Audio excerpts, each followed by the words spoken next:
Welcome back to the Belonging Place, where we talk about connection, community, and belonging. And I'm really excited to have one of my dear and longtime friends, Scott Porter, here. Welcome, Scott. Thank you. Thanks. It's great to be here. We've already had a whole podcast, Yeah. pre-podcast. Mm-hmm. But let's just jump in. I usually ask people if they remember our meet cute. Have you heard this term before? Meet cute? It's just like I'm like deer in the headlights. It's like, okay. what It's the first time. It's like when you meet somebody. It's like that, like in a love story or something, and they're like, oh, they met on the train or they met on the whatever. Okay. This is called a meet cute. That's just Meet what that's cute. called. Yeah. So because it's cute? No, it's not cute. Like, almost think of it like, I don't know. It doesn't matter. It doesn't matter. Do you Is remember? there a Japanese word for it? Probably.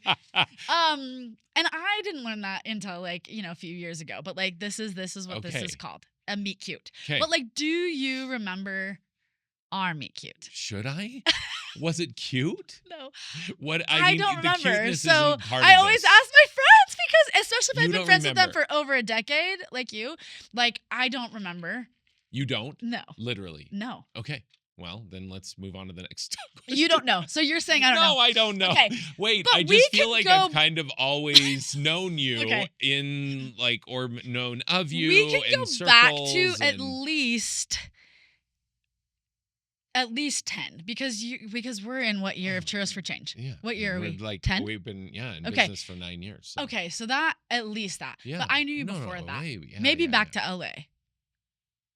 Yeah. Anyway, it doesn't matter. Okay. We've known each other for a long time. Long I just time. like to establish like There's- how much ground do we There's have to longevity cover here. in this Yeah. and how overwhelming Oh, it sometimes gosh. is. Okay. Okay. Yeah. So we've known each other for a long Lots time. has happened. For those people who don't know you, who are going to listen to you, and I know this is like a big question that I'm going to ask you to do kind of Okay. like an elevator pitch Oh of, boy. Okay. but like, can you tell us a little bit about you? Oh, really? Yeah, just, Or why don't you tell them about me? I'll flip the script here. well, let's don't go college and above. I want to know a little bit Oh, about, Before young college. Scott. So where I was born? Yeah, born family. Like, just give us a good, Little Scott. yeah, little Scott. Oh man, I had poofy hair. I had a lot of. I mean, I You was need like to make it 70s, clear that you had 80s. hair. I had. Yeah, You had hair? I know. Yeah, I do remember that. see, I and you don't know don't me know without hair. Well, we've known each other for a long time. Not I've that long. never known you with hair. Not- Yeah, I did have hair. I'm sure. Yeah, it's amazing. And so I've seen pictures. Yeah, it existed. Okay, so my parents met at Brigham Young University in Provo, Utah. The BY. My mom is from Flagstaff, Arizona. My Okay. dad is from Tabor, Alberta, Canada. Oh, Canadian. So they met and got married and moved to Flagstaff, Arizona, which is where I was born. And my sister Wendy was born there. And then we moved to Canada. My dad started a business with his brother, a general contracting business. So I grew up, all of my, like any sort of childhood that I remember was all in Canada. Okay, In Lethbridge, Alberta. look at that. Yeah. Canadian. Yeah. I Are you a dual citizen? Yeah, it's a Okay. funny story, but Okay. I didn't find that out until I was like 27 years old. Really? I fast forward, I'll just tell it Yes. super quick. Yes. So fast forward 27 years later.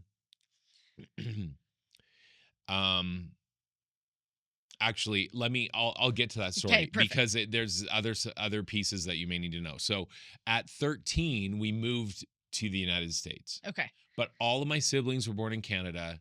My sister Wendy and I were born in Arizona. Okay. Important in this story. Yes. And so now fast forward, I now live in Seattle, 27 years old. I am flying to to Canada for the first time in my life. Okay. To one of my best friend Ryan's, his wedding. Okay. Have to get there. This happened. So my roommate dropped me off at the airport. We I raced there. I was late, as you can envision. Yes. Yeah. I get there and I'm like, I go to check in and she said, "Can I see your passport, please?" And I said, "My passport? I'm going to Canada." She's like, "Oh yeah, you need a passport to fly." I'm like, wow. That would have been great to know. I didn't know that. Like, what can I do? This is my best friend's wedding. I have to go. And she said, "Well," and this was pre 9/11. Right. So she says, "Well, if you fax us a copy of your birth certificate or your passport, I can let you on the plane." I'm like, okay. So I go to the payphone.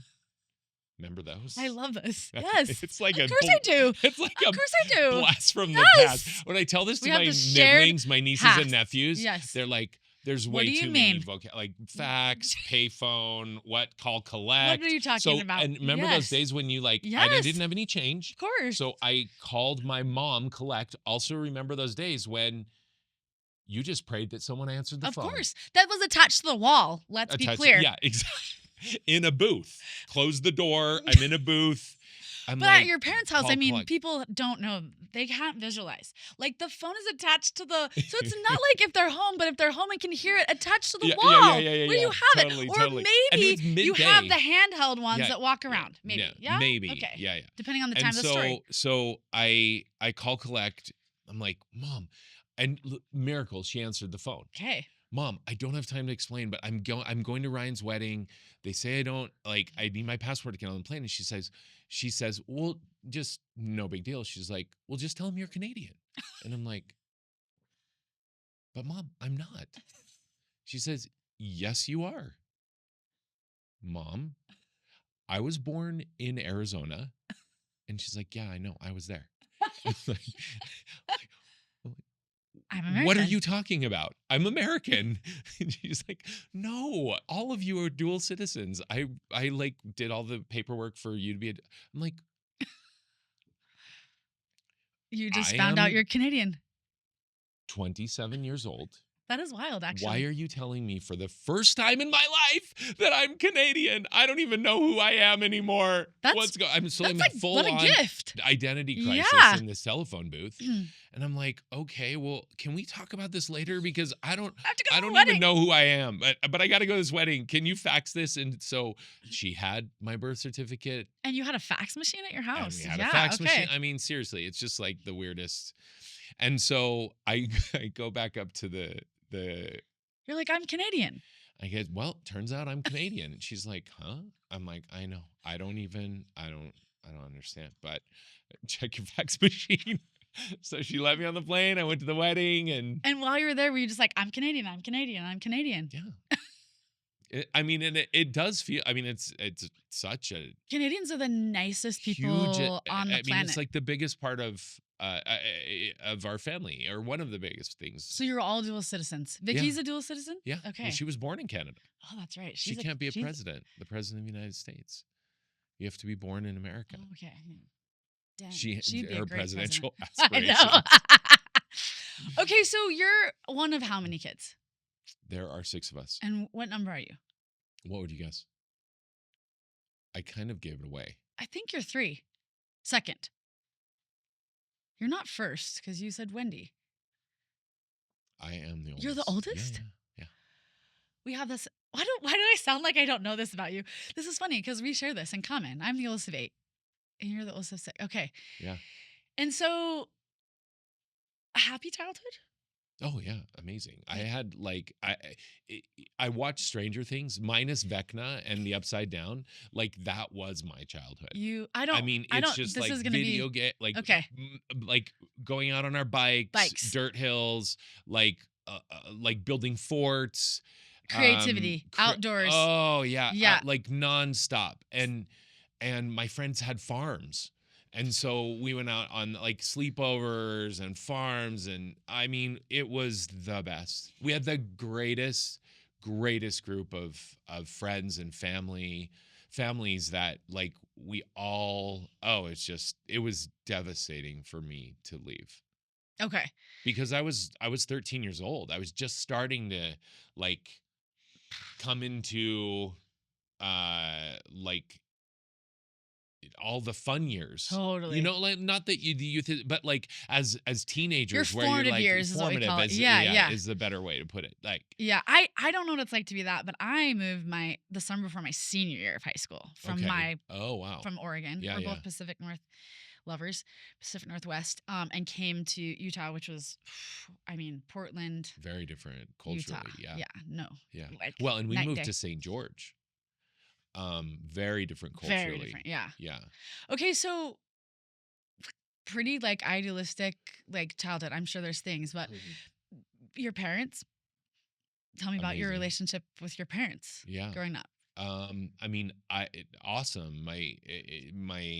I always like helping us, providing for us what we needed to grow and develop, and like the classic, just involved in everything sort of, um wanted to give us a broad, whether it's sports or music, involvement in church, like, uh just growing and developing was something that was really important, and working hard, like Yeah. hard work ethic, and like I had a paper route when I was like 8 years old, and it's like I was just thinking about this the other day. I had a paper route. I was thinking about the paper route paper kids. route. I mean, is do we even do No. No. Do what? we even have paper anymore? I mean, my dad It's reads a crazy. newspaper a little bit, but that what? No, no, there's no more paper routes. But like that was the formative that's how kids learned how to work when Yeah, it was one of the everyone many, had a yeah, paper either route, that right? and like a, or like a Kool-Aid stand, Yeah, like a lemonade stand yeah, or but like something. as far as like get up early, roll the thing, throw it on, like get money, like that, like before you Yeah. were old enough to have a job, that was kind of the thing that people did. Um, I'm asking about you and your childhood because I feel like as a friend who's known you for a long time, so much of who you are and who you became started right there, Yeah. like home, in your Yeah. home, and with your parents, Yeah. with your like the foundation that Yeah. you had. Not everybody gets to have that kind of foundation. Not Yeah. everybody gets to. And I'm not trying to glorify because I'm sure there are things right, like every family does. But it seemed like a lot of the founding foundational values or things that like you went on to do some amazing things in your life kind of were inspired or started and formed there. Oh yeah, absolutely. And I think just eh, providing an environment where we could grow and develop, and where expectations of uh growth and development were there, Yeah. like it, and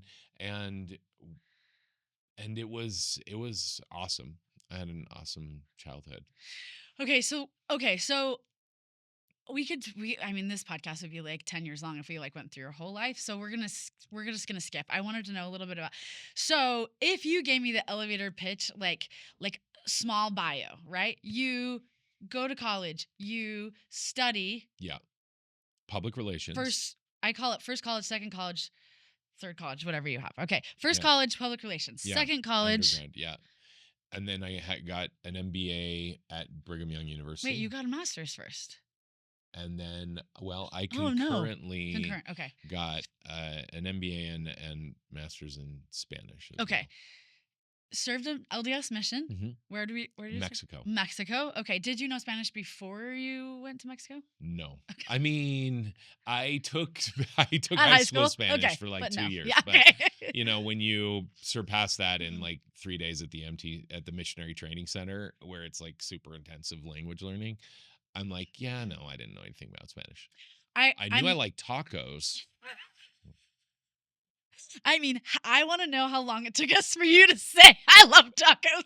Anybody who knows Scott knows this is like formative of who you are, right? It's just like in your Yeah, DNA. yeah. And in fact, one of the moments I regret the most in our whole friendship was Oh, early on in our friendship. I think I said the words I don't like before I knew. tacos. I think I remember this do remember. I because was like, it's I don't really like tacos. And the crestfallen face that you gave me, it was despair. And not even I crestfallen. It was like disappointment. was I never It wa- was like that look that I your dad or never mom give you when they're and disappointed in I you. decided Not mad, right then, that disappointed. was early in our friendship, and I decided right then I never wanted to see that face again in our friendship. And I was You gonna went into taco training. I did. I decided because I'm not a foodie. I've never been like it's like I have ADHD, so like I feel like I'm kind of a garbage can as far as like I'll eat anything. Anything you put in front of me, which is a gift in some ways. Like I've Yeah. tried everything in every Yeah, country, yeah, yeah, yeah. But I'm all about who I'm with and not necessarily what I'm eating. So when I meet people who their passion, which Yeah. you're one of those, is I have a learning curve. I had a learning curve with you. And I learned he loves it so much. There must be something I'm missing about tacos. That's And fair. boy, did And and kudos to boy, you. did I was that the understatement of the world. So being your friend, I have a way higher bar for tacos. I like Oh. tacos. I actually could say I love tacos, but like Look at the I progress know we've made. your journey of me watching you and being your friend, the amount of, I really have to say the amount of tacos I've eaten is because we've done so Oh many man. birthday taco. What are those called? Taco tours. They're like progressive Progressive taco tours. Like you just experiences. eat I mean, I've eaten probably at every Yeah. at least good taco place Yeah. anywhere I've been with you. Yeah. LA. Yeah. Here, I want to say obviously. maybe did we do it in San Diego? I don't know. If Maybe not, not we should in have. Utah. But I'm just saying, Yeah. Yeah. I never have I met more taco establishments or places than being your friend. But okay, so I wanted to establish NBA, tacos, Mexico, um, Spanish. These are all just like some of the many your family. These are all just some Yeah. of the many pieces that have come together. Well, in different geographic areas of the country also. Yeah, tell me. So post undergrad, I lived in Seattle. Go Pacific Northwest. Loved Like, my were you experience there. in Seattle City Center? Mhm. Okay. Yeah. Yeah. Close to University of Washington, Okay. UW. Okay. And so then back to BYU, then Southern California. Okay. And Specifically LA? No? LA and Ventura. Okay. That's right. Yes. And then Washington, D.C. Mhm. for a couple of years, then back to Southern California, Huntington Beach, Huntington. then Santa I Monica. actually think that is where we met for the first time. Oh, it could have been. Oh, yeah, yeah, yeah, yeah. Huntington. Actually, that is what at one of those Yeah. conferences. Okay. Well, you just said it and bing. Yeah. Okay. I think that's right. You're right. Yeah. And then post, and then I moved, and then Santa Monica, Okay. and then Utah. Is this Surf Air, Santa Monica? Yeah. Okay. Okay. So I'm trying to think of what even like there's so many questions I could ask you, but the belonging place is about the importance of finding spaces and places and people that you feel seen, feel heard, and that you matter. This is kind of how I've decided. Um, and we were talking a little bit earlier about friendship. I want to kind of bring that back in since we've been friends and you have so many. And I want to talk about this concept of, and I want to get your feelings about these concentric circles Mm.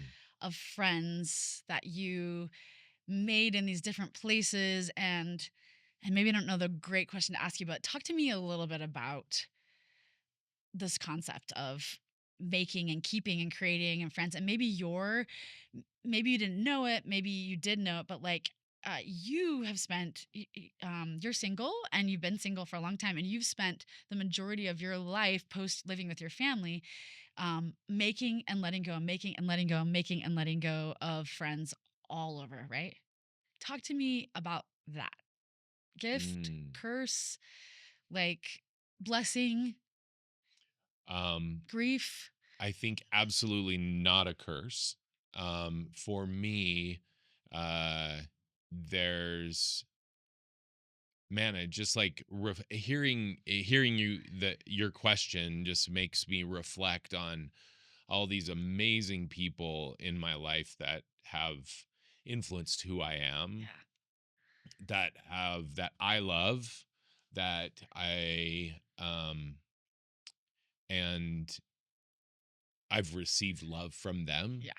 you know, and they've just been truly transformative for who I am, and things that they've taught me, and experiences that we've had that have helped each of us really continue to progress in life. Like those, I think, like the friends that are that my friends that are the deepest, where I have the deepest friendships, are those that we stretch Mm. together. They've stretched me, I've stretched them, we stretch together, we learn, we grow, we see each other through the hard and the good, and we're there for each other. They're a reflection of your growing, right? You're becoming. Yeah. And it's really amazing to reflect on that, and the friends that have come into these like circles that we were talking about a little minute ago, of like this circle of friends was the perfect like combination of personalities and and traits and characteristics that each of us needed in those key moments in our lives. There's a word for this because I'm a word person. Oh. And have you heard the word propinquity? Um, no, So it's English. it's Okay. English, yeah. You say this because I love Japanese words, Because right? we were talking about Japanese Yeah. words So and you're obsessed. propinquity just came back to me in my life recently with a friend because I used to be obsessed with it, but because it's akin to like proximity. So proximity is just like where Can you in say your it one more time, please? propinquity. Propinquity. Yeah. Okay. It's basically like the way I like to describe it, since you went to BYU, it would be like in your propinquity, you're most likely gonna I date have and marry somebody. propinquity. Yeah. Do you have Yeah, of course. We we all all do. do? Yeah. Okay. So like BYU would be a propinquity place, right? Meaning you're most likely, if you go to BYU, you're gonna marry or date somebody that you're gonna marry in that propinquity. But they're not from there. Does that make sense? It's a gathering place. So each of these circles of friends that you're having, they're in this like propinquity. They in that propinquity in DC, in Seattle, at BYU, in LA, right? Each of those cities and those places have their own personality and their own culture Yeah. and why people come to Gravitate. them. And Yeah, most of yeah, those places that you talked about are also transitional. So they're not homegrown, a lot of your friends, yeah. I'm guessing, Yeah. right? They came for Yeah. the same reasons. So there's things that you learn and grow in that propinquity that you wouldn't have had if you weren't in that proximity. And I love propinquitous collisions. Okay.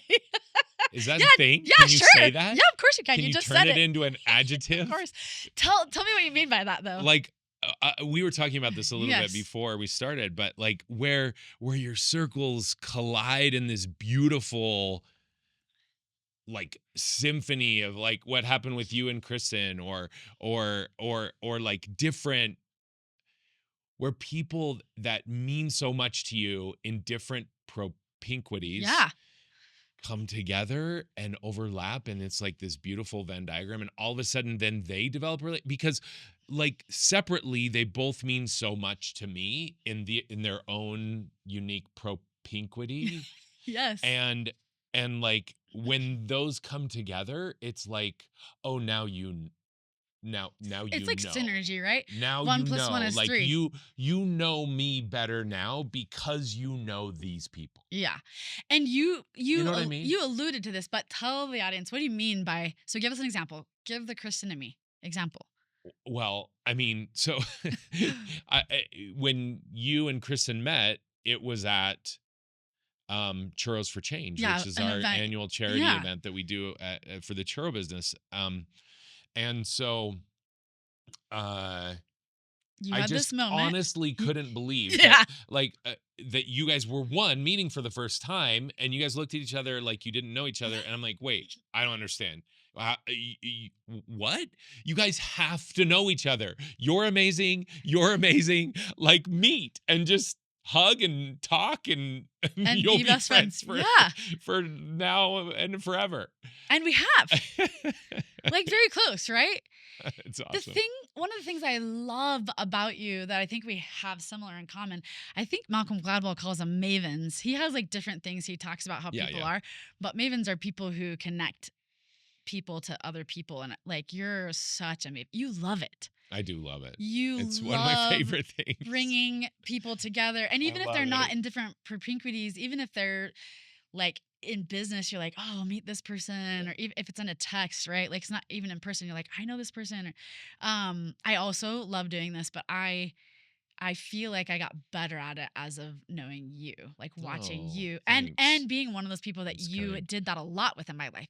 Hey, Kylie, do you know so and some of the people that I look up to in as entrepreneurs or business or people like I met through you. Mm, You're like, hey, have you met so and so, right? And then I'm like, oh, we're actually friends instead of them just being somebody that I admire, right? Because mhm, you knew them. mm, Um, okay, so let's talk a little bit about old friends. mm. I introduced you. You're gonna have to go listen to it. And anybody who Yeah. hasn't heard this, I you're gonna have can't to listen. wait to. I Yeah. introduced you to a song by my favorite um, Ben Rector called "Old Friends." I mean, and I just for the audience, Ben talks about like you can't make old friends. Like nowadays in your life, you can pick up great friends, and in fact, you can pick up friends at 20 that or 40 or 50 that you've had for 20 years, and pick them up at 20. You can pick them up at 30.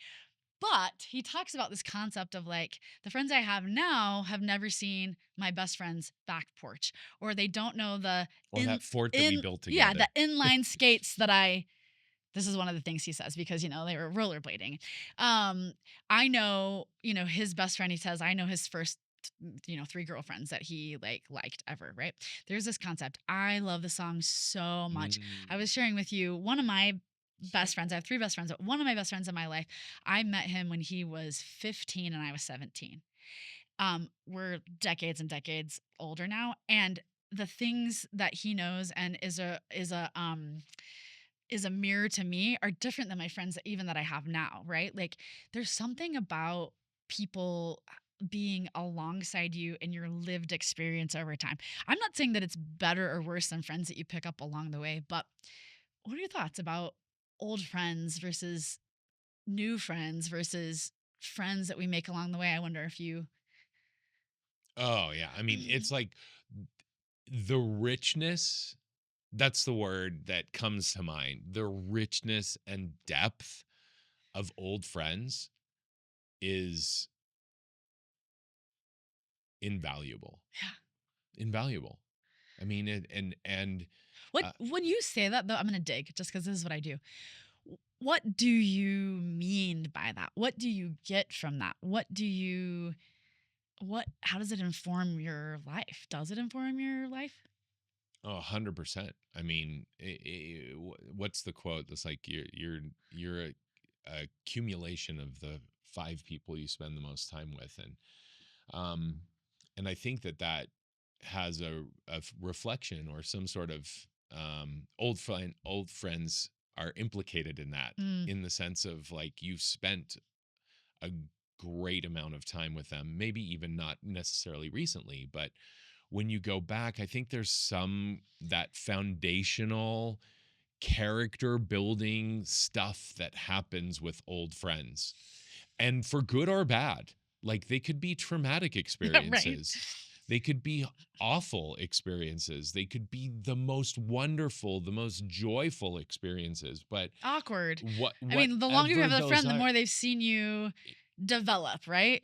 totally 100%. And so like when you and I guess when you were describing that the old friends and the way that Ben Rector reflects on it, I instantly go back to who are the I'm like in my mind I'm going back to all those old friends in my life that have made me who I am.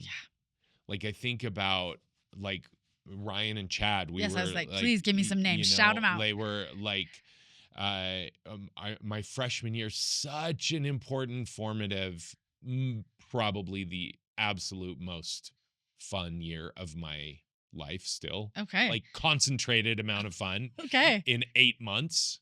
Um, but we went through everything together, and we were about to like embark on life decisions that would impact the rest of our mortal existence. Yeah. And we knew that, and we felt the weight of all of those things. And at the same time, we're having the most ridiculous amount of fun that we've ever had, and like laughing and crying and staying up late and like practical jokes and like everything. And learning at BYU and like it, and learning. A But little bit of learning on the side. but there was that actually is so true. Real learning, but- and then a little bit of book learning. Yeah. Right? And just supporting each other and falling in love with, with different girls that we were interested in, and then like, well, what happens now, because we're going to go on missions for 2 years, and where are we going to go, and all of this anticipation, and you felt the weight of these big decisions that were coming, and at the same time you're having so much fun. And so we went through that, and then I went to Mexico, Chad went to Germany, Ryan went to South Korea, all completely different corners of the earth. Gosh. Different cultures, language, everything. And through these experiences, we grew so close, with written letters and tapes. Oh my gosh. Anyone listening, like my nibblings, my nieces and nephews are like, oh, please. Like, did you cross the plains too as a pioneer? I mean, we did the Oregon Trail. Yeah. Oh man. So, they have formed part of who I am is because of them, and what we learned, and what we experienced, and even just feeling like there's someone on the other side of the world that has your back. Yeah. Like that knows how hard it is what you're going through, or maybe not exactly the same. I remember fighting the good fight together, right? Yeah, right? I remember Separately. this is I love this so much, because at the beginning of your mission experience, it's typically really hard. I mean, especially if you're learning another language. And I was in a small town in Mexico, Jicotencatl, and I was like the only English speaker in the town, and my companion was native Mexican and didn't speak any English, and so it was a really tough time for me. And I remember Ryan in South Korea sent me his like missionary business card, and it was all in Korean. And then he wrote on the back, I still remember it exactly. He said, "Whenever you think things are tough, just try and read this, and then you'll be happy." If you think Spanish is hard, I'm learning Korean. Yeah. And I'm like, and it actually did make me feel better. Isn't that wild? You're like, okay. And I'm like, okay. Okay. And I'm like, dude, you got this, man. Like, you got this. And Korean is just like so deeply part of who he is now. And Mexico is so deeply part of me. Germany became so deeply part of Chad. So anyway, all I'm saying is that I think going through a shared experience together with old friends, the good, the bad, the hard, the easy, the growth, fun, the harrowing, all of those things. When you come back to those people, even though I haven't lost, we're still best friends now, but if you do lose track of some of those deep, great friends, and you reconnect later on, there's such a familiarity. It's like coming home. It's like coming home. Like, and you instantly and you leap forward from those moments. And it's so funny. You're sitting here, and this might be cheesy, but we are in the day and age when this is being filmed of Wicked, and the line, right? Because I knew you, I've been changed for good. I just saw it a couple days ago. Yeah, because I knew you. Yeah. I've been changed for good. Yeah. I want to shift us a little bit, same topic, but one of the things that I think is equal parts hard and good and messy and filled with grief is that the people in our lives hold our stories, right? They hold our relationships, other people's relationships. And um, sometimes when we meet people in our path, there's a whole person or a whole story or a whole history that like they don't know, Mm. and they only know. I'm going to share an example, and then I want to hear your thoughts.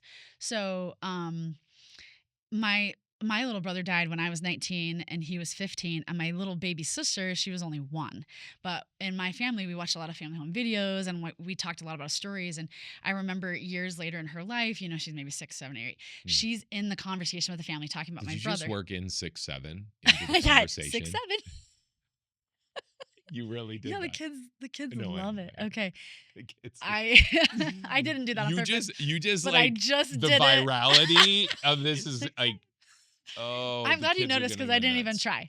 But I she's like got you. around this age, and she's talking about my brother like she knows him, and it hits me like this big equal parts love and grief that like she doesn't know him, but she knows of him. We did a good enough job as a family talking Yeah, about him and talking yeah, about his stories that she feels like she is yeah, a part. yeah. Ugh, I'm gonna start already. That she feels like she's a part of that, and I think, man, we did it right. We maybe didn't do all the things right, but we held his memories, his stories close enough, spoke about it enough that she, who never really experienced him, but at 19, I had I've had decades past my life that people don't know my brother, don't know of him, don't even know he existed. If I'm talking about my family, whatever, they can't, they didn't know me before that transformative grief. I'm a different person than I was before my brother died and after I died. I love who I am on both sides of that, but like if you knew me here, you knew a different me, right?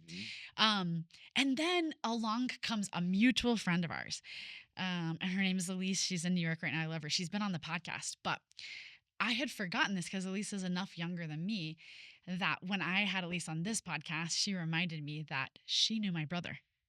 She went to school with my Oh, brother in Orem, and she kind of casually brought that up in the podcast, and I about lost it because I didn't know her when she knew him, but she knew him. And later in my life, I found her, and she's a dear friend of mine, but she knows my brother. She is one of the only friends in my entire life that knows my brother. Is that the wildest thing? That I have gobs of friends. I have best friends that I've had for decades, but none of them know my brother. But Elise mhm. knew him at That's really young. special. You know what I mean? Yeah. I feel like friends and grief, I think love and grief, they're just intertwined and intertangled. I know you have your own experience with this, but thoughts about that? Yeah. Yeah. I mean, we were, as you were talking about your brother, I reflected, my dad passed away a couple of years ago, and I love him so much. And uh, I think one of the most difficult parts about going forward is that um, anyone new that comes into my life, uh, potential spouse, she will, unless I reconnect with someone that Right. Unless they did know. in my past that did know my dad, which I suppose is possible. Right. Um, uh, if she's new in my life, um, she won't know my dad. Yeah. She won't feel his hug. She won't hear his like belly laugh. Um, of course, we're going to honor his memory, share all the stories, tell all the things, what our dad has taught us, but she won't know him, and that's hard. That's Yeah. that's a hard part about loss, is that um, the new future meaningful friendships and relationships that you will have in your life won't know the old. So you do honor them with their memories and with the things that are important for them Mm. or important to you about them. um, and you keep that flame and memory alive, burning bright. Mm. Um, and still won't be the same. Yeah. Can I reflect something to you? I want to share this because it's my experience. I think that she slash whoever will know your dad more than you think they will because they know you. I mean, I hope that that's true. And I I'm mean, not even talking about the memories of and your then dad. there's the other I'm thing. saying It's like, I have experienced your mom and your dad through knowing you. sure, Does that of make sense? And I course, know it's not the yes, same, but I yeah, do yeah, want to yeah. reflect to you that like they are so in you. Yeah, of You course, of course. as the Well, oldest and kid, right? and Like I mean, it's crazy because as my dad was bald, also, um, or unhaired, as some people. unhaired. That's what someone said the other day. I'm like, Okay. I just happen to be unhaired. Okay. I love it. and I'm gonna say bald, but that's okay. I am too. I think it's hilarious. So, I would just went up to Canada for a family reunion, and when people say, "Oh, you're looking more and more like your dad," I'm like, "Oh, that's." I mean, I love my dad, so that's an honor. Um, uh, and then there's Jesus in that whole thing. Jesus. Because Tell me here's more. here's the thing. It's like you just said something that I mean, Jesus is so important to me. I want just in similar ways, like I want to be a reflection, and about my dad because you know me. Mm, I also want and and believe that it can happen that you also get to know Jesus mm, because you know me. mm. And I feel that same way about Yeah. you, right? Like Yeah. I know Jesus, like the teachings and what Jesus expressed when he was here on the earth. Um, you are doing everything you can to live those. And so I am getting to know Jesus because I see his influence and life in you. Mm, You're a reflection of him. yeah. And so I think that that's probably that's one of the most beautiful things about relationships and about friendships, and is that we then reflect back that influence that has changed us, and we become like little microcosms of whoever it is that has touched our lives. Yeah.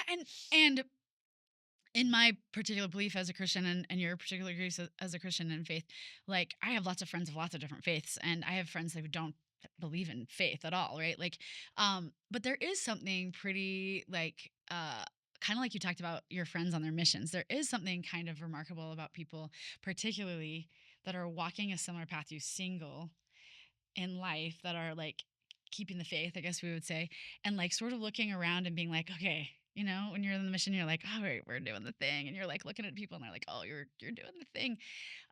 One of the most, I'm not even gonna be able to say it. I don't think. Whew, I'm gonna wanna so like with different friends you have these moments, and sometimes you have them and sometimes they have them. They're not always shared moments, right? But you have these moments in friends where I would just call them kind of pivotal moments, or like moments that Defining. defining moments. Yeah, There yeah. you go. A few years ago, I have time blindness, so it might be more than a few, but we'll just say a few. A few years ago, I think we were maybe in my living room, my house. Maybe, I don't know where we were. It doesn't matter. I was having a pretty vulnerable moment about being single and not being married and not having kids, and sort of my biological clock like closing. And and you're a few years ahead of me, and just a few. And I think that I just like almost in like desperation or something was just like, you seem so happy. You seem so like you're so grounded. You seem like I was drowning at that time in my loss of just like, I don't have the things that I wanted to have. I have a lot of things, but and you like with more faith and more vigor or more, I don't even remember the words per se that you said, Scott. I don't know if you remember this moment, but just bore testimony of like the truth of just like living presently in the values, just grabbing onto the, I don't know, like, and you just shined a light into my soul of just like, it's okay. You're just right where you're supposed to be. You're doing exactly what you're supposed to be doing. This isn't an alternate path. You didn't get left off the boat. Mm. You're, you just like, it was so to my soul about like, yeah, like, what? That's a truth. Like, I can hear that truth. And it was so timely for me. I I don't know where you are in that journey right now because we're years past that, but can you talk to me about where you got that? Where did that come from? Where were you able to gift that like surety, the anchor, the like calm in the storm, the like, I don't know. Hmm. Yeah. Um, Thank you for sharing that. First of all, I mean uh it's so interesting. Um I mean it's just I think it's very fascinating to like look back and reflect on. I do remember that moment. Okay. And I where does that come from? Uh I think it comes from a lot of uh hard,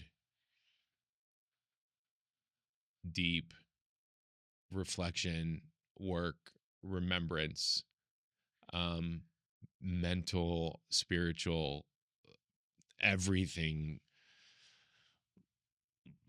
um, like, Guttural.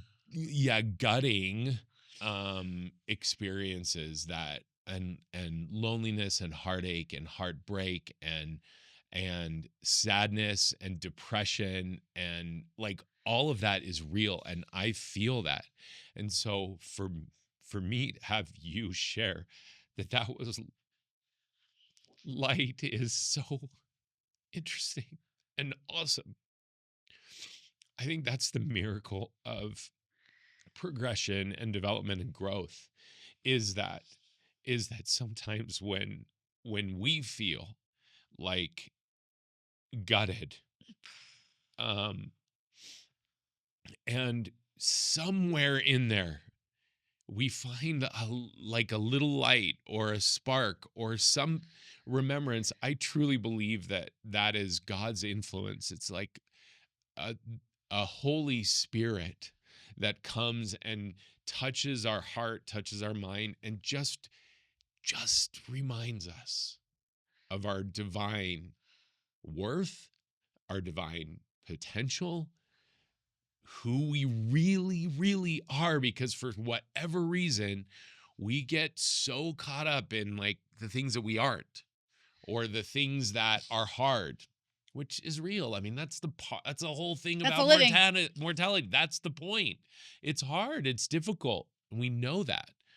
And so I love when I reason why I seek spiritual influence in my life through worship, through individual, private things that I try and do, Yeah. um, is that I want that remembrance. I need it. I Yeah. need that. I need to feel that light. I need to feel the love. I need to feel that worth, that understanding that has God loves me and this plan that I'm on is not my plan. And the sooner that I realize that, the more happy and light filled I will be. Yeah, and I don't think the happy and light filled always comes from happy and good experiences, right? Oh, Joy comes from pain. You know, absolutely. I like it's interesting to me because in that conversation that we had, and I won't go into detail here, is I feel like kind of a sacred experience. You also reminded me, like in a good way for me, that this life is so temporary. It's so short. It's Yeah. so small. Like it's so in the world of like feelings, we can get so stuck in the now, right? And like the past and the future and that we're like where we are. This is maybe why I chose the name The Belonging Place. I think that like um everything is temporary, right? People are temporary, things are temporary. The way you spend and interact and intertwine and the people that you introduce and meet, like the tapestry that we're weaving, like there's nothing, I don't think there's anything better. Like how could you spend your time any better? Certainly not money. Like I'm unconvinced that money will bring you joy, right? Like maybe it'll buy you things or you can spend it on people that bring you joy. But I am absolutely fortified and convinced that the best thing I ever did was I started weaving a tapestry of friendship at a young age and never stopped. And maybe the gift of being single is that I was gifted more years than most people to do that, and more opportunities That and more tapestry is spaces large. to do that. Yeah. Right? I often refer in this podcast, that's my safety net. That is my belonging place. When and if things go wrong for me, I have woven people's lives Oh, yeah. and they to me, right, Yeah. like into each other's lives. Yeah. I used to think years ago the scariest thing was that I would have to raise my hand in my life if I fell through the ice in order for people to come running. I don't think that anymore. I think that I Mm. have done enough weaving. I've done enough like digging in and sharing and receiving that I won't have to raise my hand or like fall through the ice anymore, right? Like I think there's enough people that have an awareness and that Mm. I have of them. Like I That's don't know awesome. that there's anything better in this life to have, Yeah. right? Like this is the thing that I think when I get really like stuck in what I don't have, Mm. this is my saving grace. It's Mm. like, what do I have? Mm. The things that I'm the most grateful for. And they aren't things, right? I have a house, I have a car, and I'm grateful for those, right? But like, I don't know. Thoughts about That that? gratitude. Yeah. Yeah. I mean, yeah, there's so many different things in there that I think are just such powerful truths, you know. As you were there was a quote that came to mind when you were I can't remember what it was. It's But okay. yeah, no, I think that like the gratitude of remembering that remembering what you do have and not just what you don't have, but also like I love the visual of the tapestry that you've woven. You know, I mean that's why you're doing this podcast. I mean, I have this, This podcast right here. She's like, and you sometimes you can look directly into the yes, camera. And I'm like, yes, that is why she's doing this. I had this null hypothesis when I started it. Like, what does belonging mean to other people? I'm gonna ask you that a little bit later, but like, I had this idea of what it means, right? What I had done and what I had created and what I had received. And I had this idea of Is like this you enlarging your tapestry? the belonging place. Yeah. Yeah, sure. Yeah.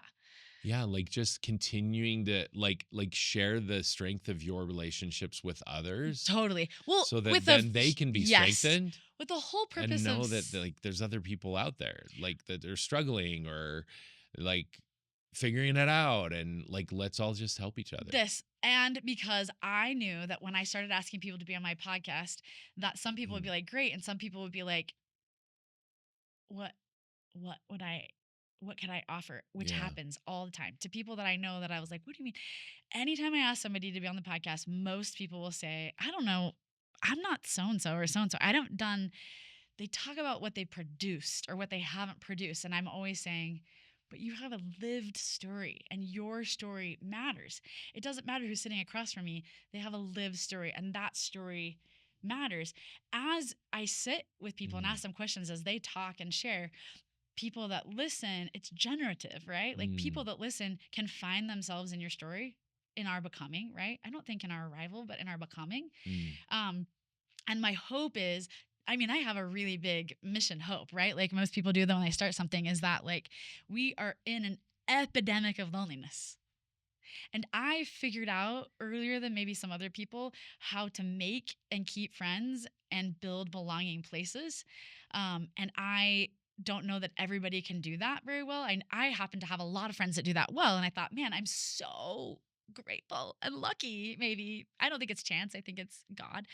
But and so why don't I just sit down and have conversation after conversation about belonging in places they've created, friends that they've made, in the hopes that it's a good conversation. We get to keep it, right. Like my friends are also temporary.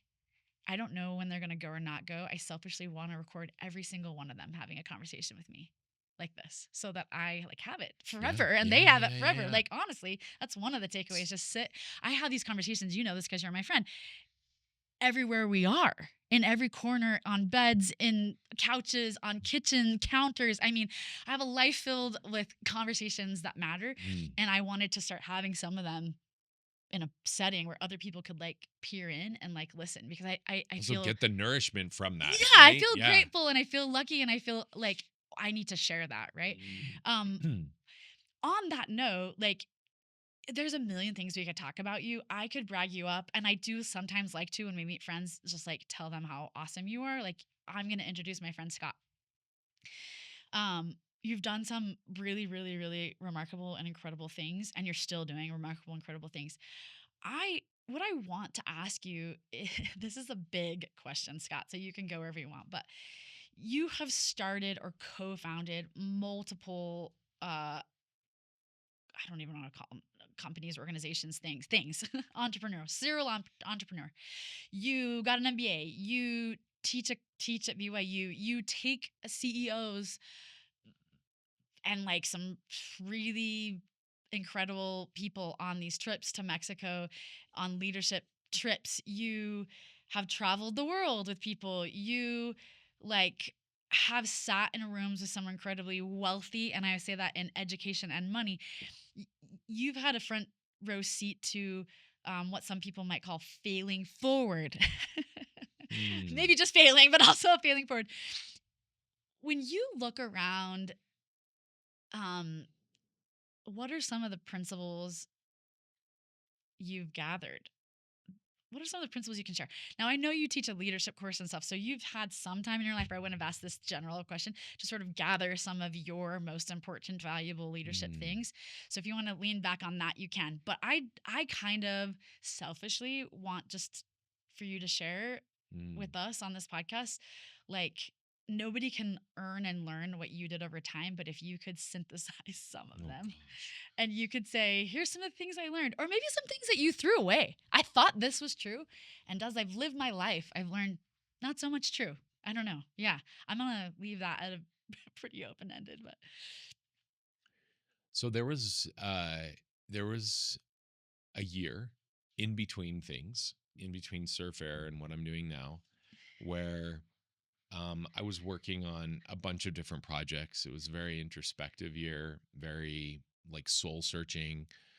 liminal space, we call that. What's that? Liminal space. Oh, I love that. Yeah. Yes. I learned that new. That's a new word for me Okay. because I'm in a liminal space in my life where I'm Okay. trying to figure it out. Yeah. Liminal. We're eliminating. And um it was incredible.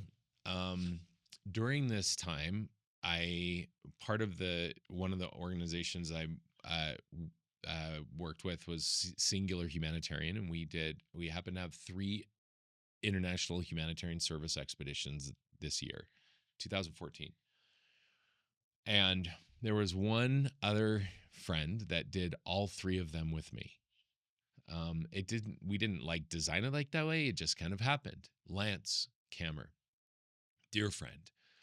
And we were in um, Nepal and Guatemala and Kenya within a 6-month time span. Wild. Um, and all like geographically, there's like the 3 corners of the earth. I mean, they're so far apart geographically, culturally, language, food. food, exactly. Yeah. All of the things, and Clothes. and it was so rich. It was so rich, like experiences in each, from the namaste mentality in Nepal to like just the raw love of Guatemala, and then in Kenya the fun and vibrance and everything. And here's the thing that I learned. And at the end, and I remember as we're finishing up our time in Kenya together, Lance and I were reflecting on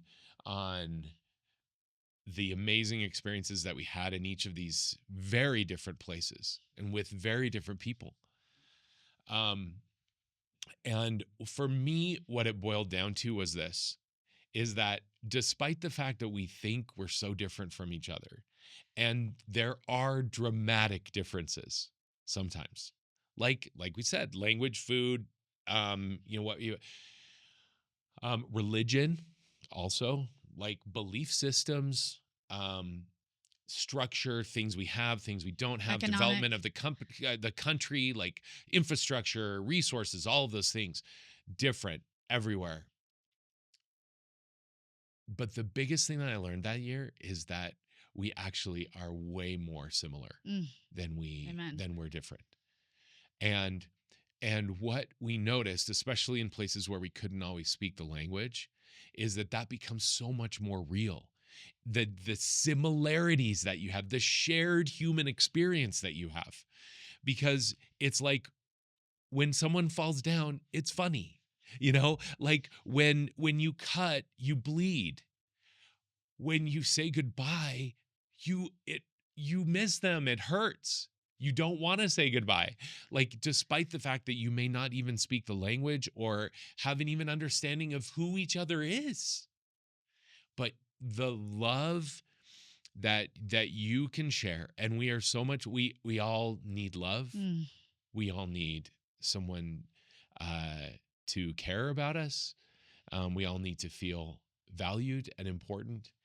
um And all of those things are what unite us as a human family. yeah. And that's why when we have these things that happen in the world, that we come together, whether it's the Olympics or whether it's like a religious gathering, a global religious gathering, or even like Or Christmas, or a we just pandemic. we have, or a pandemic, like a shared human experience, we see the humanity in each other, and the differences fade away, and wars become not necessary because we love the person in front of us, despite the fact that we view things so differently, or we speak differently, or we have different religious beliefs, or we eat different food, we dance differently, but like we still dance, Mm, right? Like o- they play soccer all over the world. mm, You know what I mean? hmm. Like these are the things Football. that bring football. These are the things that bring us together, are the things where we can be human and we celebrate. This is the other thing that I loved about it, is that there is a united like concept and idea among all humans of like, we celebrate each other, Mm. the special things, the day you were born, the day you were christened, the day you were like, whatever it is, like marriage. And we do it with food, We do no it with matter where you food, are, we right? do it with dance, we do it with song, Yeah. like, and the dances and the songs and the jumping of the Maasai are very different than the humble little, like, back and forth of the Kekchi people in Guatemala. And then but it was so beautiful to remember that. So of like all of the things, I think that to me, it kind of goes back to, have you ever read the book Proof of Heaven? Oh, yeah. So, do you remember there's one chapter in there that after his experience, it's about a near death experience. Oh, after death Mhm. experience, where he, anyway, it's absolutely phenomenal. It was a long time ago when I I read it, but yeah. love learning about people's experiences after they die and then when they get to come back. Um, and I remember very specifically, there's a chapter in there that post this experience, Dr. Okay, I don't know. Mm-mm. Dang it, what's his last name? We'll put it in the notes. where they ask him, he was a renowned neurosurgeon from Harvard and like just the most amazingly accomplished person, atheist prior to his near-death experience. Had this experience, came back, and it was impossible. He goes at length in as good of layman terms as he could describe how impossible it was for him to have had the experience neurologically that he had because he is a neurosurgeon. Science. It's impossible for him to have this experience, and yet he did. So he talks about coming back and sharing about this experience, and people would ask him, okay, so if you had one paragraph, how would you describe what you learned? And so he would share this paragraph. Okay, if you had one sentence, how would you describe? Okay, you had 3 words, what would you use? And I remember he said, if you had one word to describe what you learned in your near-death experience, and his word was love. Yeah. Do you remember that? Yeah. It's like everything, he was encompassed by the most warm love that was not a categorical love of like ethos, pathos, any sort of Eros. Yeah. eros, theos, Agape. That's right. There weren't like classifications of love. It was like everything together, and that in so many ways encapsulates what I learned that year in 2014 and what has continued to be reinforced, whether I'm in conversations with this person or this thing has happened or not happened in my life, whatever it is. Like, and that's actually one of the things I learned about my father's passing as well, is that everything is distilled down to that. We get so lost and so distracted with other things. And if the things that matter most are just loving other people in whatever their journey is and cheering them on, loving yourself. And for me, it everything from an experience that I had with my father after his stroke everything was distilled down to 3 things: love God, love yourself, and love other people. Gosh, And that for is me, nothing else the greatest matters. commandments, right? Nothing That's else it. matters. I call them 1, 1.5, Yeah. and 2. Yeah. One is a twofer. Yeah. Yeah. Yeah. Yeah, I love that you said love yourself. 2 thoughts that I had about the thank you. That was, I couldn't have said it better myself. You are in the business of people.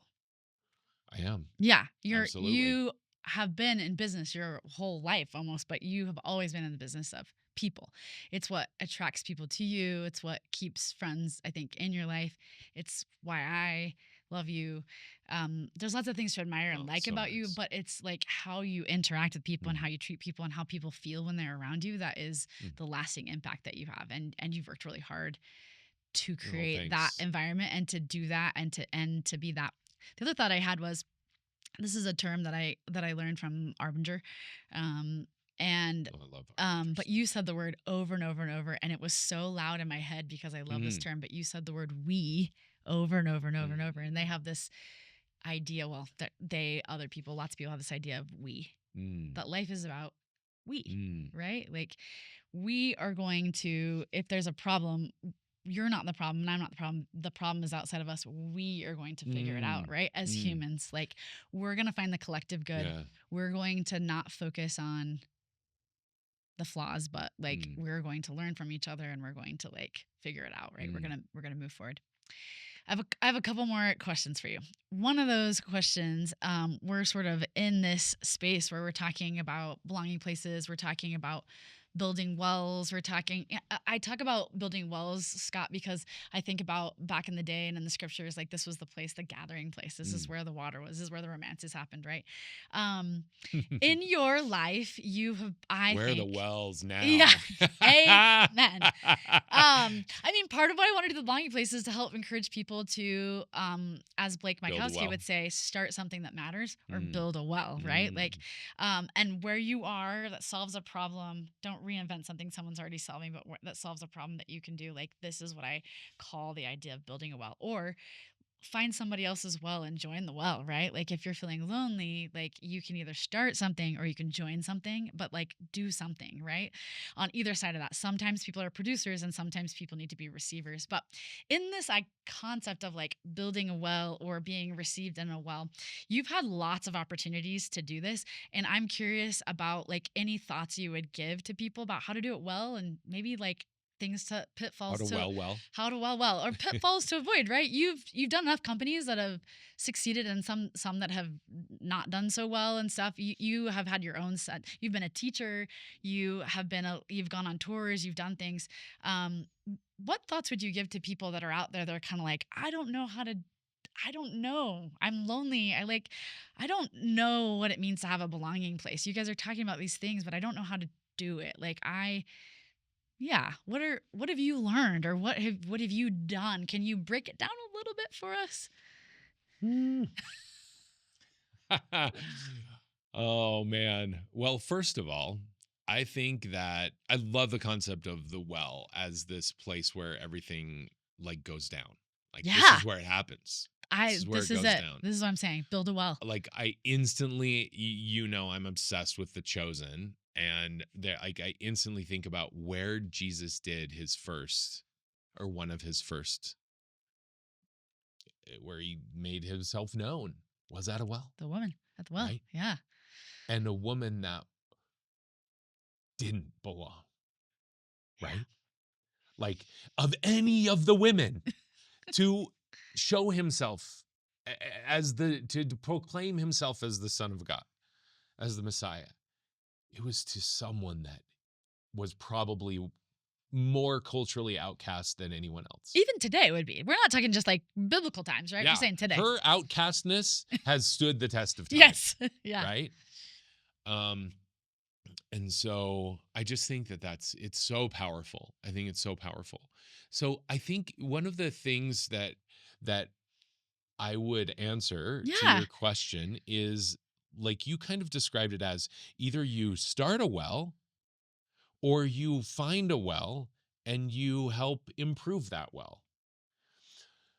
And I think that each of us need to determine, are we a well starter or are we a well beautifier? Yeah. Or embellisher, gatherer, Bringing people to the supporter, Lord, yeah. a well like enabler or proclaimer. The woman said, "Come and see," to everybody after that experience, right? Yeah. Like, yeah. And I think like it's so interesting that you bring this up, because for whatever crazy reason, and I've asked my mom this, I'm like, Mom, have I always been like this? Like, why am I always like attracted to something that hasn't existed? And I'm like, oh, like there's no well there? Well, I'll build a well. Like I'll dig a well there. No one thinks you can build a well there. This is why I love you. Okay, well, I'll prove them wrong. I'll dig the well. Not everybody has that, I know, right? But you do. It's weird. It's weird. It's beautiful. It is. Not everybody can build the train. No, I know, Everybody wants to ride it when it's built, right? Like some people got to ride the train. Yeah. Some people got to build it. For some reason.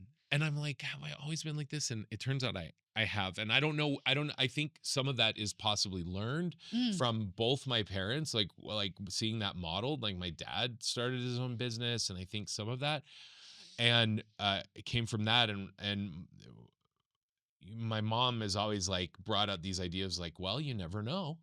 And well, you never know until you do it. Right. And so it's like, some of that is deep and like DNA me, like I would that say is even just before. who that, yeah, for sure. Pre-life. Well, and I even think like that's why I relate so much to, or I feel like I relate. It's so different.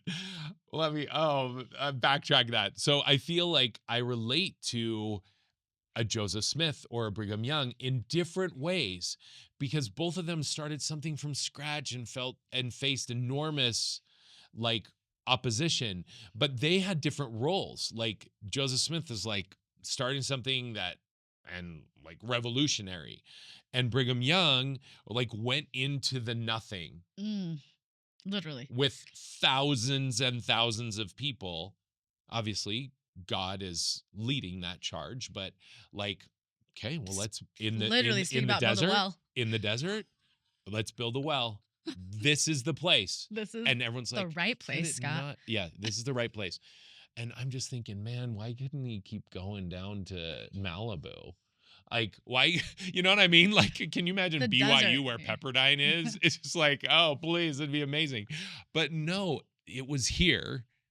And like, so I relate to that in some ways of like going into the darkness, something that's Creating never something been from nothing, done, right? create something Yeah, from make it nothing happen. and make it happen. And so that, so I think part of the learnings that I've had is like realizing and recognizing like where do you what is your well role? Yeah. Like, Oof. are Love that you line. like the initial digger that you're like, well, is there water here? Mm. Or are you well, here's a water and people are coming here and this is awesome and I'm now going to contribute. Or I And need to I'm find somebody gonna, who can build a well. I want it or here. you're the fine, yeah, or you're the person that cheers on the well, you know, You have the whatever your dream. Someone, well yeah. role is.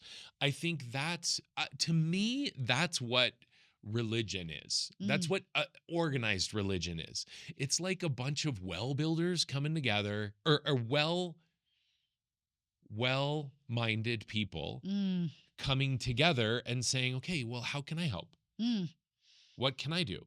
And you're like, okay, well, you want to do this thing? Okay, great. And we all do something to feel nourished and grow and progress and develop. And you can't build or keep or maintain a well by yourself. Well, and you need everyone in all of those roles. Like, only the crazy people do like go and say, dig with like not like you were saying, not everyone has this like Mm-mm. this entrepreneurial, like, no one's ever done it. Okay, well, okay, I'll I do can it. make it happen. I can figure it out. And that's a good thing because we're crazy. I would say We're- we, yes. And like we have to, right? Like Yeah. this is one of the things I love so much about you is like I'm also a very make it happen. People have asked me in my life, like, well, how could you do the things you do? It's just like I didn't stop to think. It's like I want to write a book. I'll write a book. I want to start a nonprofit. I didn't have a Just do it. nonprofit degree. I just like did. And nowadays we have more knowledge and availability at our fingertips than we've ever had. We have more opportunity to say, let's make it happen than we've ever had. Interesting thing, lots of people who have the tenacity and the wherewithal to like start digging the well, they do not have the executive function or the ability to maintain it and keep it going very well. There's a lot of people who just want to start things. They just want to start things, but they don't necessarily need or want to maintain things because their gift is to like visualize and like plow through, right? And so they always need people who are like, let me tend and let me keep track of. And like your 100%. latest venture that I would call its own well, I would say most of your businesses are wells in and of themselves, but your latest venture, San Diablo Churros, like it was fascinating to watch you from the concept. I was a friend at the conceptualization to what it is. And boy, did you beg, steal, and borrow from your belonging places when you first started that, right? Like you friends that were putting on the apron and the bow tie and show. I mean, that's how I met Kristen. It was a fascinating thing for me to watch you. But as great as you are and as smart as you are and as much business savvy and connections that you have, you like couldn't do it by yourself. No, You 100%. had to. Well, and it's also really interesting because now that there's been enough years that when I'm now pitching investors on our latest, venture and what we're doing, and I talk in we, and I'm like, well, and we've been doing this and we've been doing this, and they're like, and who are you referring? Like, are you the like, are you the only founder? Are you the only? I'm like, well, technically yes, but like We. this is it takes a village, people. You know what I mean? Like, I need help from people that are smarter than I am, people that have different skill sets, and people that bring richness and depth to what we're building, whether it's San Diablo or anything else that I've been involved in. And so I I am just so grateful for all those people that like sign on for like some crazy adventure of like into the unknown. And they do. They say, you say, hey, do you want to come do this thing? And because they know you and they love you, they say, sure. And they don't know what they're doing.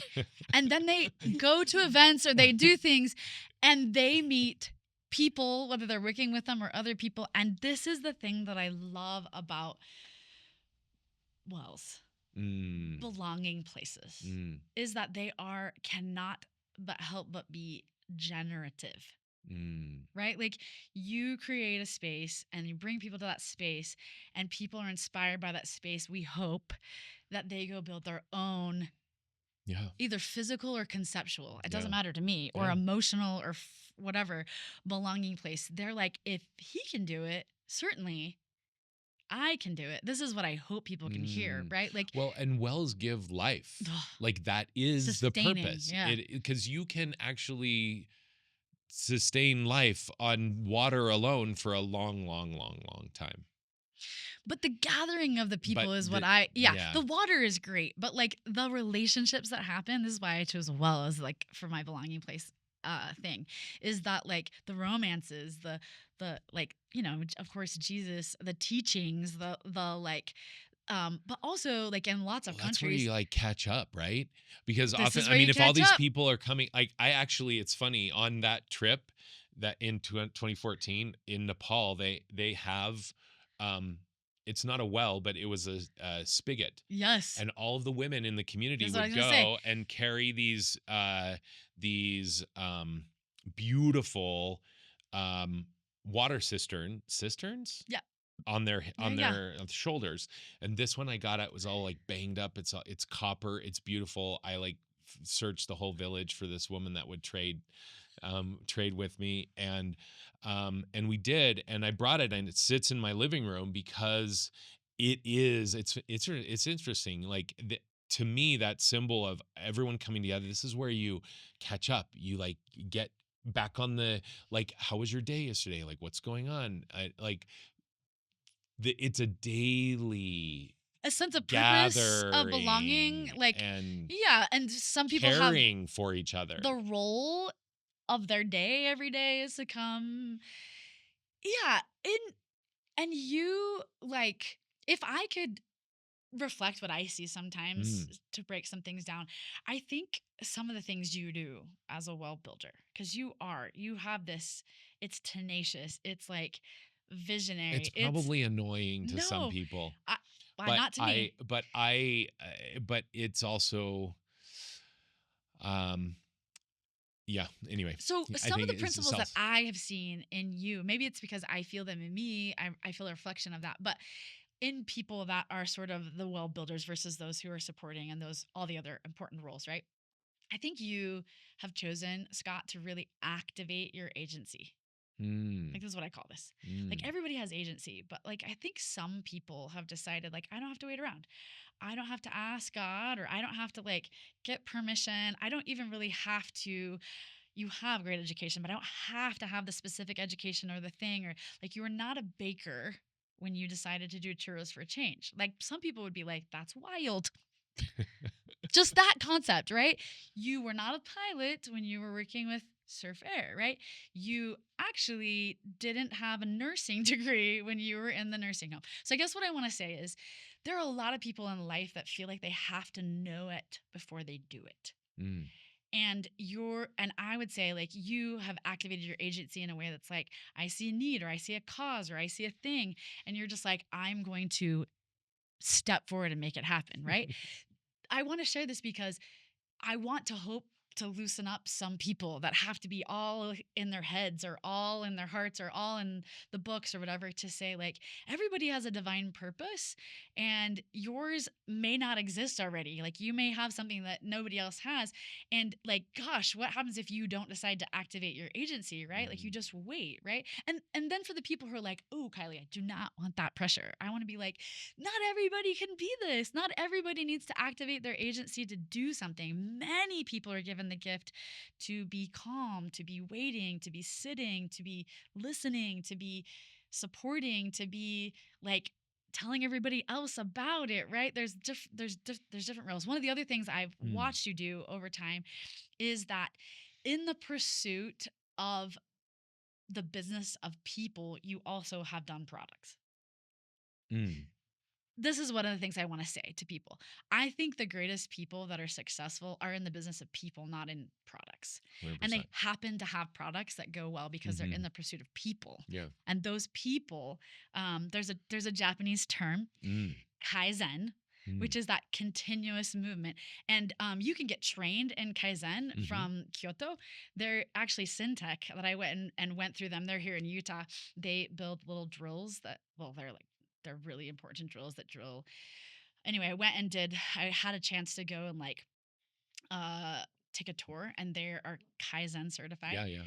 And I was geeking out because I love the term Kaizen. I love all things Japanese, but like, and they were talking about part of the Kaizen model is that like everybody on any part of the floor or anybody of whatever can stop if they see a problem, can stop it, right? Like it's not just the head person. This comes from Toyota building cars initially, but and they can improve upon wherever they are the situation, which is more to me. It's less about the seeing a problem, Everyone's but like empowered. everybody's Yeah. empowered, right? And I love this idea of Kaizen when we're talking about building wells and we're talking about being in the business of people. And I think you're really good at this. I think you're really Mm. good at like Kaizen, because you're really good at like, I can't fix it all or do it all, but I can surround myself with people who I can empower and that like can help me help the thing go better, right? Like, and and and I know that I have certain gifts, but I don't have other gifts. So I'm going to gather some people around me like that have those gifts. So this is another thing that like I see you doing that helps things, go well around you, that I just want to say to people like this, right? Like you don't have to always know the thing if you find and gather people that do, Mhm. right? Like, Yeah. and this is like smart and economic, I think, anyway. One more thing that I would say that like you do in my vision of like Oh, this breaking is things down too is nice. that you give back. Mm. Like not everybody does this. I think we're getting a little bit better at this, like in here in Utah for sure, but in society of saying like, if I have and I'm getting and I'm making, we should, you know, give back. But you're always, if it's not in the business model, it's in your personal motto. You're always giving back. Why? Uh, it's as you were saying that, the song "Because I Have Been Given Much, I Too Must Give" comes to my mind. Um, I've been so richly blessed um, in so many things in my life, so many ways, so many areas of my life, and there's such a need for each of us to do more than we're doing, just a little bit more, just like 1% more, one little thing more, and on an individual daily basis or in bigger ways if we can. um but I just feel like we have a responsibility to each other as humans, like on this, like uh passengers on this mortal experience together, to help each other in the journey. And that can be whether that's your next door neighbor or someone on the other side of the world, whatever you feel that God calls you to do, or that you feel a gravitational pull towards, like that there's a reason for that. There's a reason. Do you feel like it's I use this word a lot, but do you feel like as you give back, I'm going to give an example, but like that it is generative? Like, do you Oh, receive? 100%. I mean, it like, but that's not, to me, that is not that. It's not the impetus, right? It's not the No, that is the byproduct. byproduct of the, and but it's not just like me receiving, but it's also like the ripple effect of like, well, then everyone that's involved in that process also feels a little bit more light and Mm. happiness and initiative and awakening, like, oh, maybe I could do a little You bit got more. to. A little bit Yeah. more of igniting your spirit to awareness. Yes. Yeah. Yeah, I love that word that you just introduced me to. Um, but like, yeah, because it's not just that. What's beautiful is that it could be the act itself for the giver and the receiver, but then it's like everyone else that's involved in that is like, it's like a rising tide lifts all boats, right? It's Mm. just like everyone comes Oh, way better. away better Can I say something about this about collectively. you though? Because a lot of people give back. It's sort of a mechanical thing now, right? Oh, we're gonna have a give back. We're gonna. One of the things I love about you, Scott, is that you find so much joy. I'm just going to give one example of the many years of things that I've seen given back. But a few years ago, maybe it was even last year, I don't know, a couple years ago for Churros for Change, and I'm not going to go into Churros for Change, but basically, this is something that you highlight somebody local in Utah or whatever, and you basically bring a whole bunch of friends and people to a big fiesta. We get to eat tacos and we get to eat churros and we get to donate money to a good cause, right? Which in and of itself is great. I am not, for the sake of this conversation, going to focus on that. That's great that you have built a well there. A couple years ago, you chose Roots Charter School, which I already loved so much Mm, because of what they they're so do. I amazing. just want Yeah, to say yeah, this because I want to also talk about them. Hello, Roots.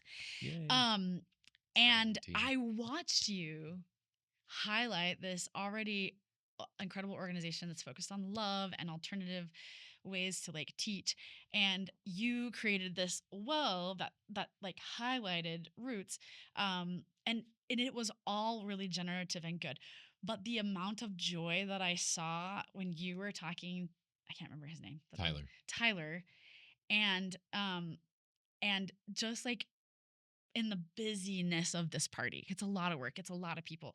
Like just you just chilling with him and just like the joy of like this is my interpretation that you have the means and the ability to put together a party party. That sounds so small compared to what it is. Fiesta. um that he has built this incredible thing and that his thing could be highlighted at your thing. I just like watched you guys for a minute and I just like, this is it, right? This is it. Yeah. I mean, at San Diablo, we say our mission is to fill lives with happiness, and we just happen to do it one churro at a time, I right? love I that. mean, Yeah. it's like what you were saying. It's like we're in the the the pursuit of people, and in this case, in this season of my life, that focuses with churros and with tacos and food. I'm not mad about it at all. I'm Not zero. only you're not mad about it, you made it happen, right? You're sitting right where you created. You Yeah. didn't Well, happen also, into it. here's the other interesting thing is that, and this is as I shared this with my BYU class as well. It's like there is zero question in my mind, like that all of the things that happen in our lives prepare us for what is to come next. Good, bad, challenging, amazing. Grief. Yeah. All of it prepares us for what to come, what is to come next. I think back to the 90s, 96, when I I was love an intern 96. in Mexico City. Though I felt so driven to go to Mexico City as an intern on an internship, and I at the time, I didn't understand why, but I knew that I needed to go. And so I tried so hard to get that internship, and I did. And little did I know that those 4 months that I lived in Mexico City were like absolutely game-changing, life-changing, transformative for me. Everything that happened during those during those 4 months is what I am doing now. Yeah. It But laid the in ground. between, then as like a junior in undergrad, and now there's like 5, 6 different career lives Totally. and experiences. But in the thread of all of this, and this is also, I was at in the thread of all this, I'll finish that thought.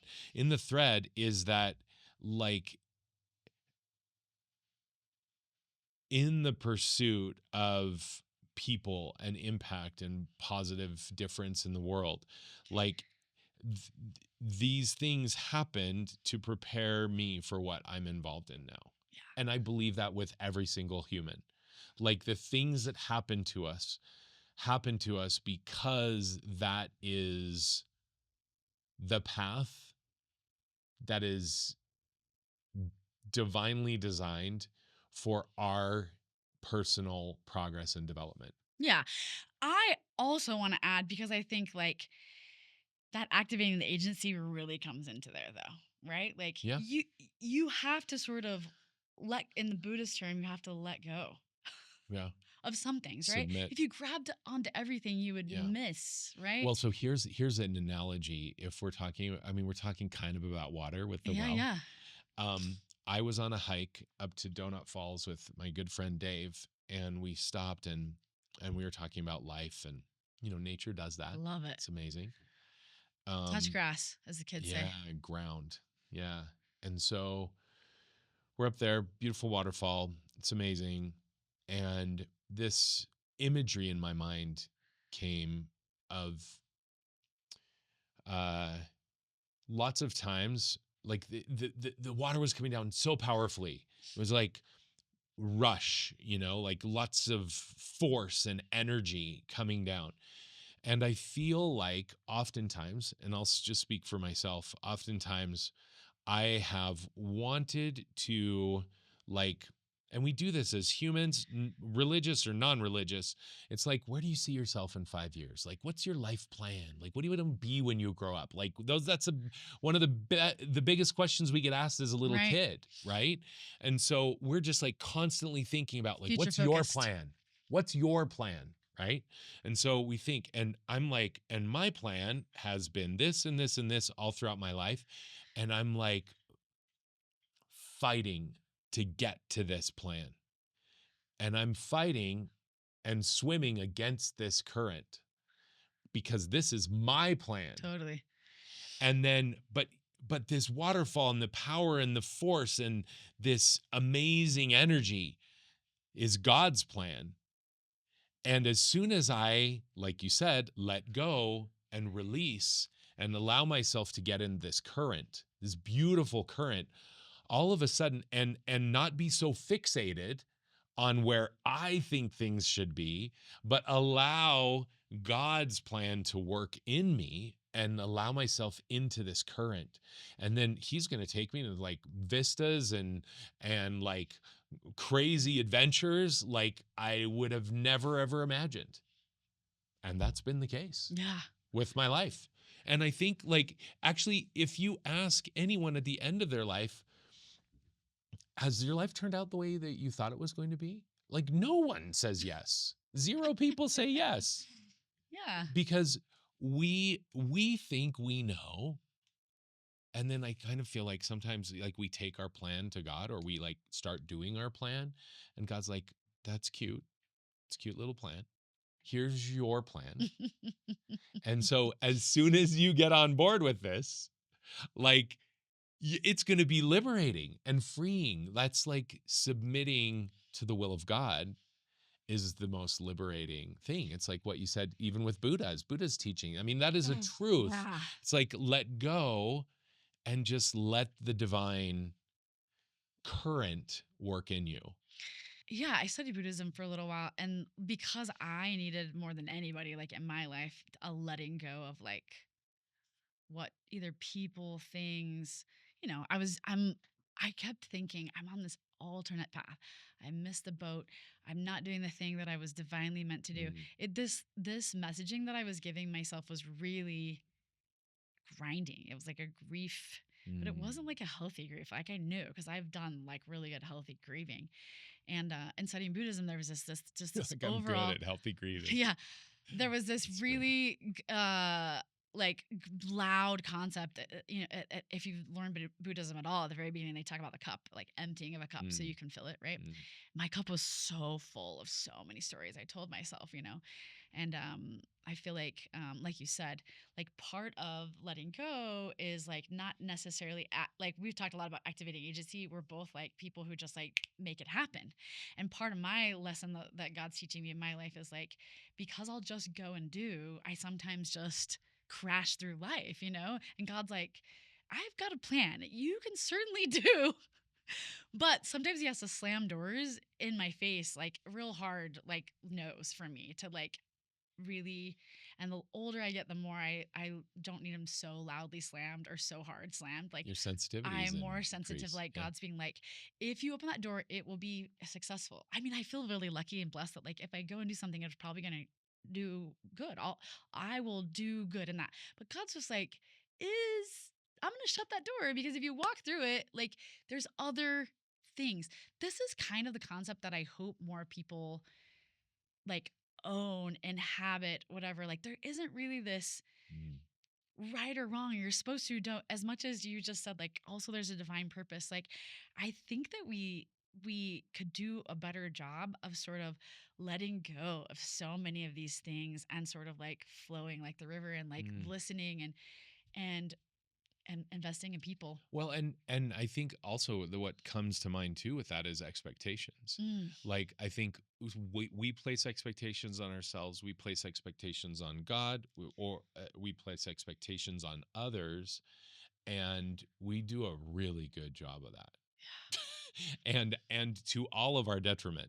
yeah. I think like it's good to set um standards Yeah.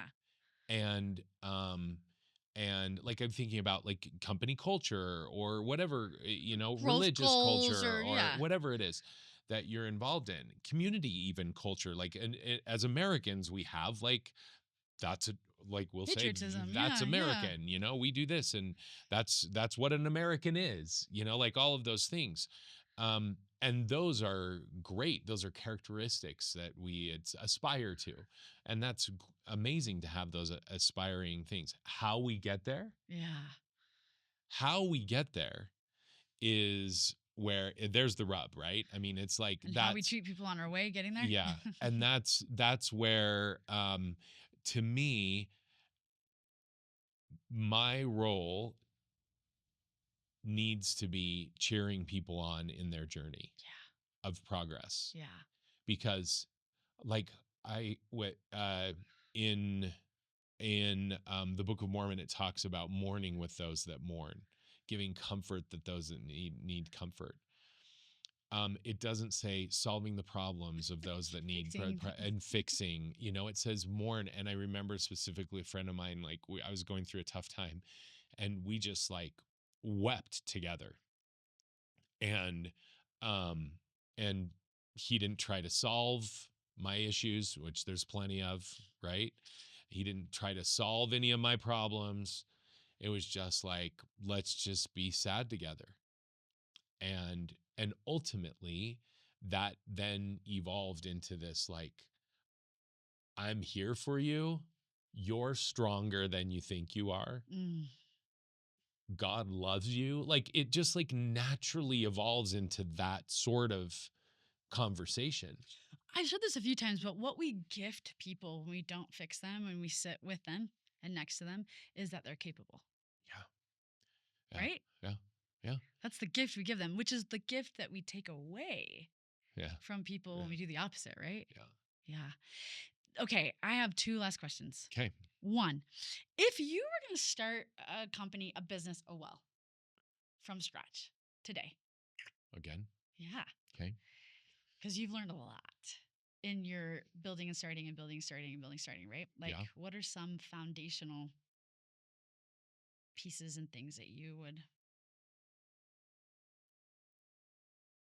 This is kind of a business class question, right? Hey, Scott, you're full of a whole bunch of bright-eyed, bushy-tailed entrepreneurs, and they're like, I want to do it different, and you're sort of like, if I could take some tools out of my toolbox, but like, you don't have San Diablo. You're back in 2014, but you're here in 2026 almost. Um, I would say, I love that this is making you think. yeah, no, it's great. It's great. I'm like reflecting on some of the titles of these books. Like literally, it's like leadership, grit, dare to lead. It's like, well, those are really great ideas. Um, uh, I, um, if they're looking to start and create a well from scratch, I would say, buckle up Buttercup. and yeah, and get ready. It's going to be a wild ride, and just be um uh like be comfortable or get comfortable being uncomfortable. Yeah. Um take more risks than you think you would. Okay. um because I think like we place in our society such a strong emphasis on comfort, ease, convenience, We are and risk often averse. We are pain yeah, averse. yeah, Yeah. yeah, I mean, and live uh, uh, and I guess live, what does that come from? Meaning, uh seize the moment, seize the day, live everything right now. Mm. Um, I don't subscribe to this idea of like saving money all your life and then you retire. I don't even know what that means, but you retire and like then you can't move and you can't like fully enjoy things anymore. And that's when you travel. I don't believe in that. Yeah. I mean, You and it's me. great Neither. if that's what you want to do, if that's what you want to do, I support you. But I don't Spend the money you subscribe have to while you're that. here. It's like now, does that mean like live, recklessly? Of course not. Live within your means. But like there are ways to do it and live. And I guess when it comes to starting a business or starting your own well, Yeah. the same type of mentality, like there is, sure, like let's plan for the future as well, but let's like seize the opportunity, seize it right now, learn as you go. Don't let like the unknown, like we were talking about Yeah. earlier, deter you. Many of the products that we've started with San Diablo recently were completely like we just pretended like we were doing them, and we went and we just did on the ground market research. We were building, and As you we would go. use this. You build as you are in the thick of it, and that is,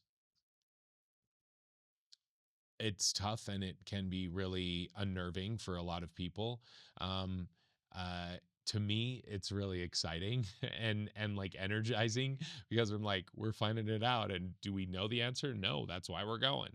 That's why we're doing it. Some people say that's about a plane, but I say most businesses, most wells, like you're building the train as it's on the tracks. And you have to kind of have that gumption We and would that say at notion Surf Air, we're like, we're building this plane as as we're we're flying. flying it. Yeah. Yeah. Whatever. I love trains. So I always say the train. Yeah. Yeah. I always think in that well too, some people build the train and some people ride the train. Yeah. Which we've talked about before, Roles. right? Yeah. We all have different contributions. Yeah. I love this. Okay, so there's probably a million other things. Any other tidbits? Like do you drop some words of wisdom to your business class at BYU? I mean, I don't know. You'd have to ask them.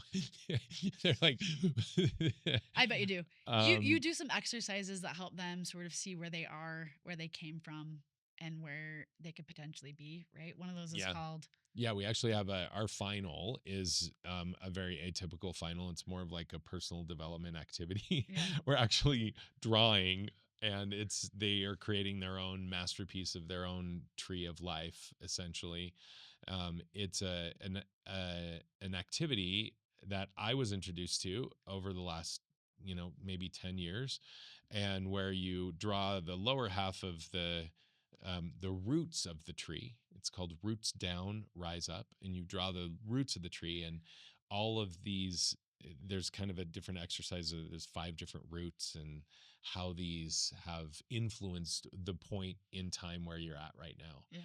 And then it's a very reflective, like we turned down the lights, we got all the Zen music going, and then we draw the tree. And okay, so now what? Mm. All of the stuff that's happened before has happened, right? It's like Rafiki hitting Simba with the staff. It's like, it's in the past, don't worry about it. It's in the past, now move on. What next? What do we take with all of the foundational, the good, the bad, the beautiful, the ugly, the challenging, the victorious moments that we've had in life? Now what do we do? Mm. How do we move forward? How do we continue to grow and develop?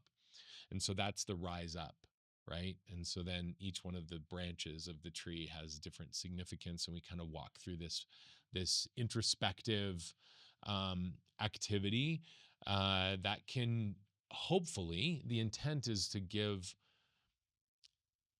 spiritual, emotional, intellectual clarity on, okay, what is possible in my life, Mm. right? How do I reach my divine potential? In Japan, they use the word ikigai, Mm. right?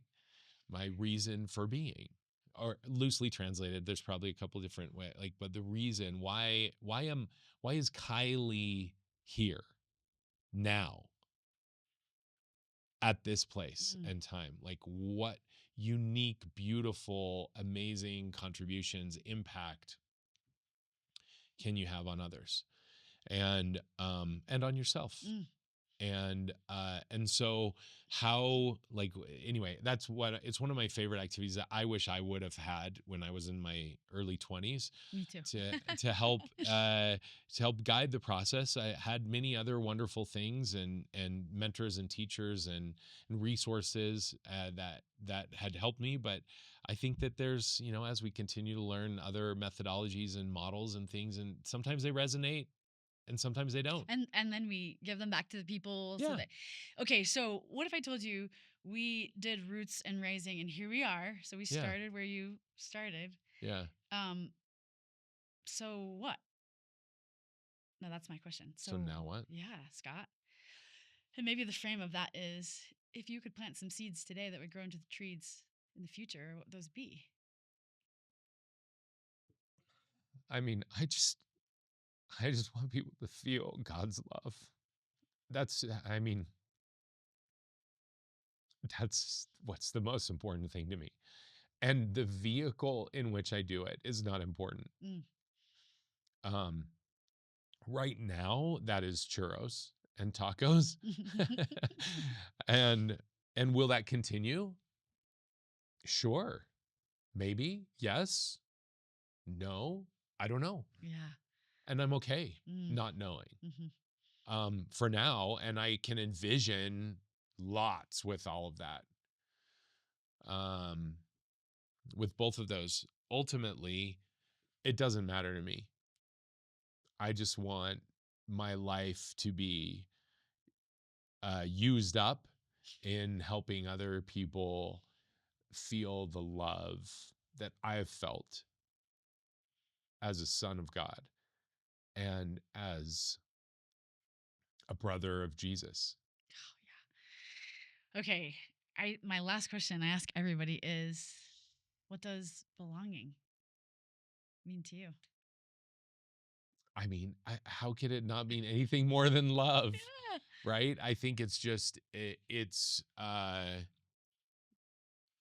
feeling like you this is like when someone, where were we recently? Something, and they're like, "Oh, no, they belong to me." And it was like in a joking sense, but it's like when someone says like, "Oh no, that you belong to me." It's like, "Oh, you're part of me. I'm part of you. Like we belong with each other." And um I think that uh what's the right word? I don't even know. I think it's that like that love, it's ultimately, I guess it's just love and connection and empathetic feeling of being together. Togetherness, really. Yeah, You belong to me. you belong to me. Yeah. Thank you. Thank you.